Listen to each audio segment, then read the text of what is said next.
Reverb is one of the most effective ways to create a sense of front to back depth and dimension in your mix. And once you understand how to use it effectively, you can control exactly how deep a snare feels, or how big a synth sounds, or how present something is in the mix. The problem I see a lot is that most amateur mixes make a few critical mistakes when they're applying reverb, and that leads to muddy, unclear, and washed out mixes. So in this video, I'm gonna show you exactly how to get those big, massive reverbs that create tons of front to back depth without washing out your entire mix. I'll break it down and make it easy to follow along. Let's get started.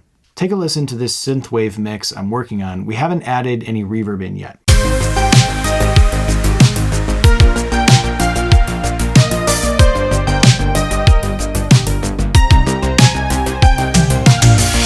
And you can tell because everything sounds kind of flat, like it's all happening on the same plane. There isn't much depth or dimension in the mix. So we're gonna fix that. The technique I'm gonna cover in this video is all about using different reverbs and layering them and blending them to create these massive, deep sounding spaces. And the way we do that is by applying different depths to different elements of the mix. We want the snare to sound massively deep, while we might want some of those arps to be a little bit more present because we need to hear that articulation. And so I'm going to walk you through the thought process of how we would choose which reverbs to apply on different elements of this mix. Now, just as a quick demonstration, if we apply reverb to the entire mix, which you would never do, but this is just to demonstrate the point of what happens if you apply the same reverb on everything. It's not going to sound deeper, it's just going to sound wetter, like this.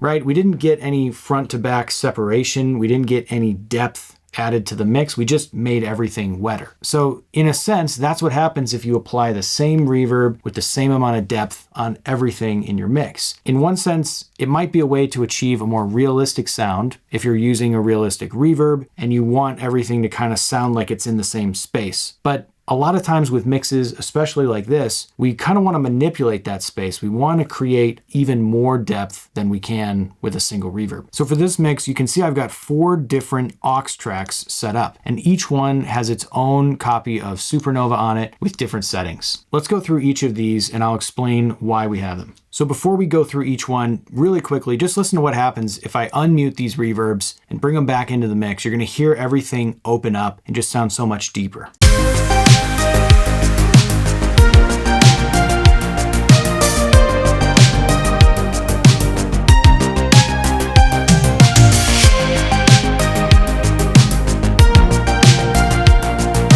So let's start with the drums. Listen to the drum room soloed out.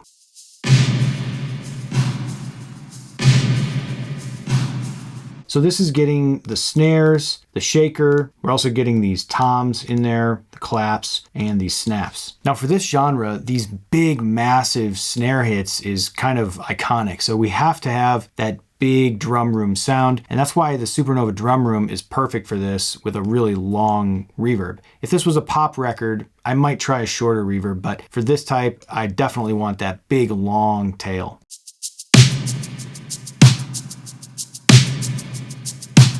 And one important thing is that we're using the right algorithm. We want to make sure that we have an algorithm on drums that has a big, dense tail that starts to kind of decay very smoothly into the depths. We have to have that complexity and density on the early reflections in order to make sure that that drum sounds natural and big. Otherwise, we'll hear slapbacks or individual echoes and it won't sound as clear. So that's one reason why Supernova is great for this, because we have this drum room algorithm. It sounds incredible on things like this.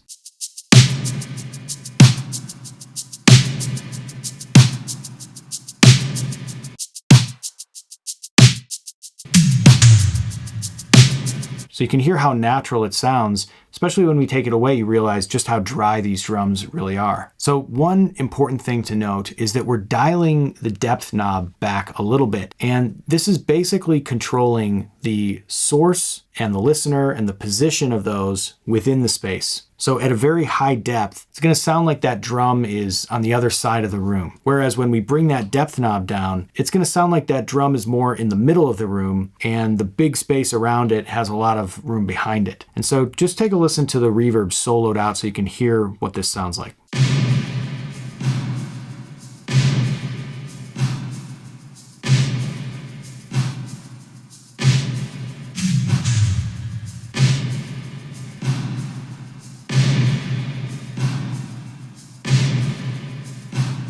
So you can hear how we're pushing that drum back and bringing it forward. For this particular mix, I like it somewhere around this 55% range because it just feels like that drum's kind of sitting in the middle of the room. There's plenty of space around it, plenty of space behind it, and it just feels nice and big here. So let's talk about setting the level for this reverb. I'm going to mute these other reverbs for now so we're just hearing the drum room. And what I'll usually do is start with it all the way down and then just slowly bring it up until I feel those drums start to reach back in the mix.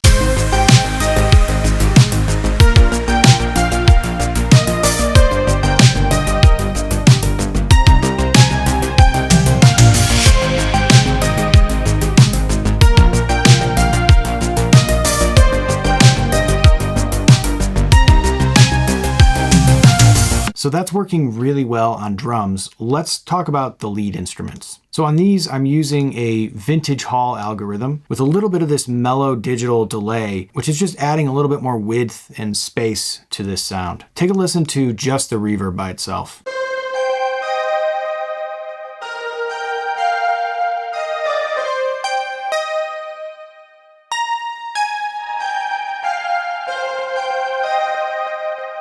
So this is a really lush and deep sounding reverb. It's a lot bigger sounding than the drum room, but it works really well. It kind of expands the space of the mix even more. And I really like how it sounds. It sounds like a really big natural hall in a lot of ways, but the thing I want is a little bit more sizzle on this particular sound. And so that's why I've also got this shimmer reverb loaded up. So now on this one, take a listen. We've got the radial algorithm loaded up, and we're just gonna listen to this one and flip back and forth between this and hall. And you're really gonna hear the differences between these algorithms.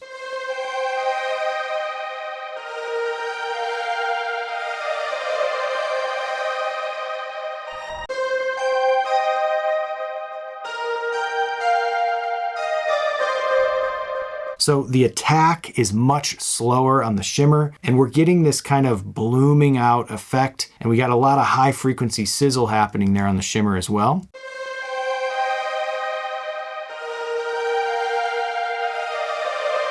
Whereas on the hall, we're getting a little bit more of a natural reaction, especially a more natural attack. And the magic really happens when we combine these two together. Take a listen to what happens when we blend the shimmer with the hall.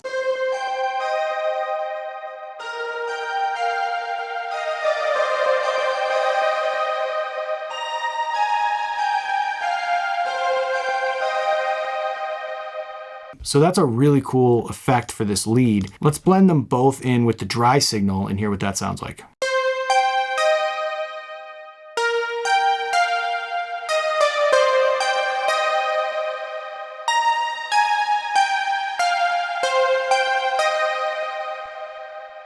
So again, we're kind of pushing the walls of the mix out a bit with this reverb on these leads. Take a listen in the context of the mix.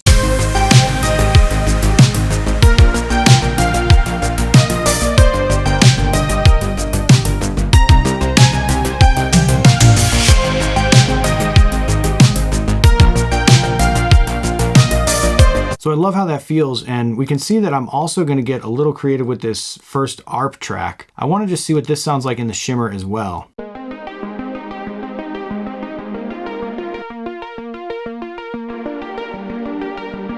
Anytime we send an arp or kind of plucky synth into a shimmery reverb like this, it always creates this kind of cool, airy texture.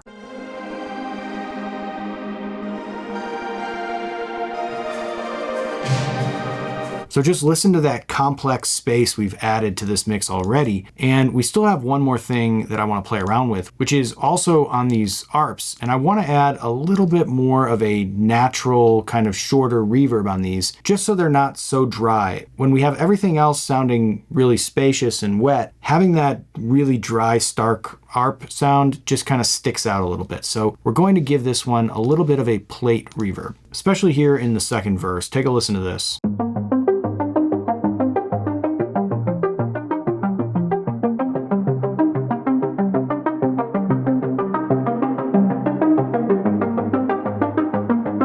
So you can hear how that adds a little dimension without really adding a ton of washed out space. And that's because we have a shorter reverb time here on the plate. We are also pairing it with this delay, which works really nicely. Take a listen to it on this arp.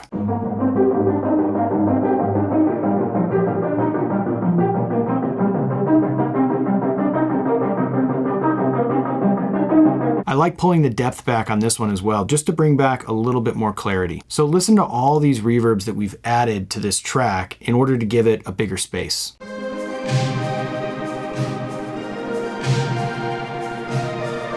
And now we'll bring them up in context.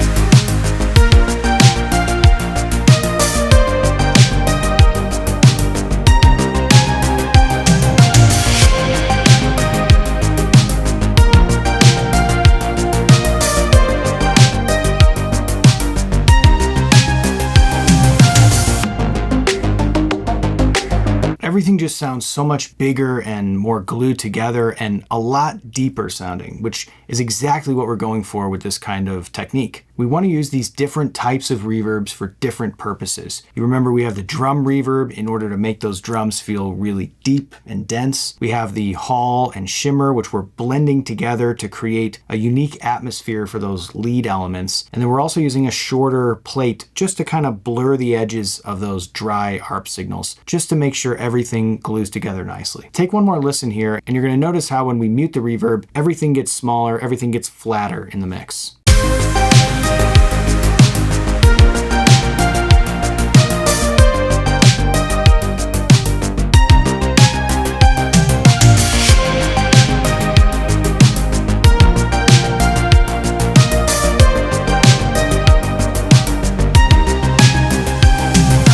So one thing I just want to reiterate, the reason that this technique is working really well is because we're using different reverbs in order to send different elements of the mix in different directions. So if we used all the same reverb on all these different elements, we wouldn't get this same effect of expanding the mix. We need to be able to use different things, maybe a drum room on the drums, a shimmer verb, a hall verb, a plate verb. We need to be able to use these different types of reverbs in order to blend together and create this bigger sense of space. So try this out in your mix next time you want to add this kind of crazy depth to your sound. Experiment with different reverb algorithms, sending different tracks into different ones, and just seeing if you can expand the depth of your mix that way. If you enjoyed this video, give it a like, leave us a comment, and subscribe for more tutorials like this. And as always, happy mixing.